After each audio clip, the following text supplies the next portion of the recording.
Баршаңызға қайырлы күн. Бүгін біздер қаттаманы әзірлейміз. Кейбір жерлерде пәтір нан деп те атайды. Өте дәмді болып шығады, міндетті түрде істеп көріңіздер. Тестінің рецептісін описаниеға қалдырамын. Сол жерден қарап жасаңыздар болады. Енді мына дайын тестіні дәл осылай жасаймыз. Иін қандырып басып аламыз да жақсылап илейтін боламыз. Бешбармаққа илеген сияқты илейміз.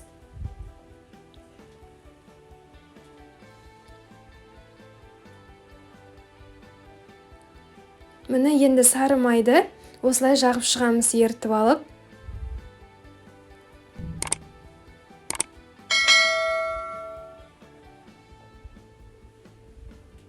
Барлығына осылай тегістеп жағып шығамыз.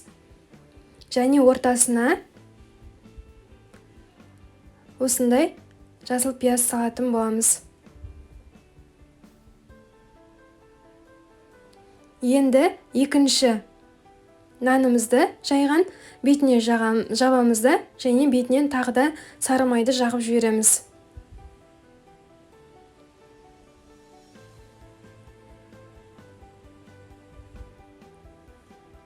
Мак себеміз. Енді осылай бөліп шығамыз. Өте дәмді болып шығады, міндетті түрде істеп көріңіздер, рецепт өте оңай. Мұны осылай орап шығамыз.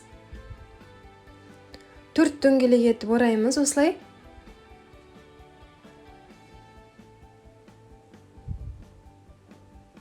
Міне. Барлығын осылай жасап аламыз, және де үстінен басып, шелпек сияқты жаятын қыламыз. Міне осылай жасаймыз. Енді бұны 180 градуста 30-40 минутта пісіріп аламыз. Қарап тұрасыздар. Қызарғанда алуға болады. Өте дәмді болып шығады. Міндетті түрде істеп көріңіздер. Рецепт ұнаса, лайк басып, комментарий жазуды ұмытпаңыздар. Біздің арнамызда оңай, өте керемет рецепттер өте көп. Сондықтан міндетті түрде тіркеліп алыңыздар. Колокольчик басып қойыңыздар.